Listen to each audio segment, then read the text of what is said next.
Music is many things, including a way to open up difficult conversations. This week, performers at Dazzle Jazz wanted to talk about the topic of suicide. Katie Eastman, a photojournalist, and Herbst listened in with an ear to the performers' lived experience. A little bit better. Hello, beautiful people. I hope you all know that you matter.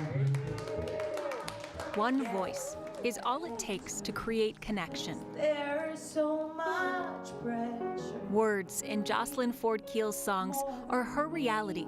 Still I dream. But they remind the audience at Dazzle of the humanity they share. Life has gone astray. Jocelyn, who goes by Jafoki on stage, sings about her life. I consider myself to be a mental illness victor. A life Right? she almost took. But I'm also a suicide attempt, well, several suicide attempt survivor. With each moment, each note, each breath, each beat, I'm grateful.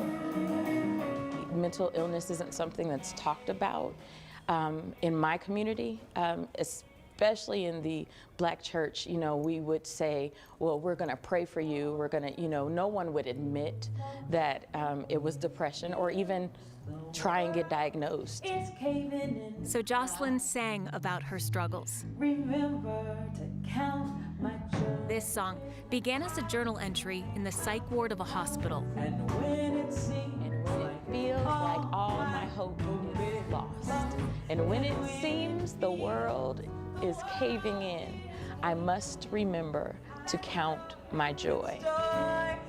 Jocelyn has always turned her experiences into songs, but now her voice is louder it is a daily battle, but we're battling. as she performs at a musical tribute for mental health. Literally telling people my business. And I don't like people knowing my business. I don't even tell people when I'm dating. I'm like, but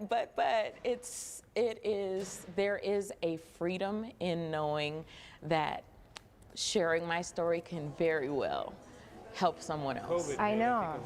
Yeah. Dr. Sally Spencer Thomas says Jocelyn's story will help others.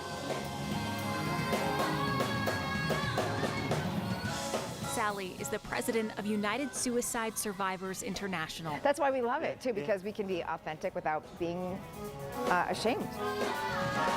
Their mission is to bring the voices of people impacted by suicide to the table. Because we believe that people who have that lived expertise need to be at the center of this conversation, not as an afterthought, but as people who help lead and guide our advocacy efforts. It never gets easier to talk about it.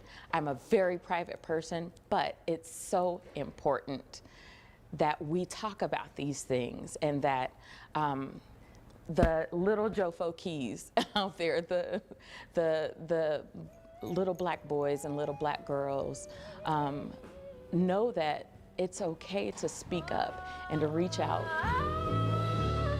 One voice means those who listen might join in, and a chorus of change begins. On you. For Next, I'm Katie Eastman.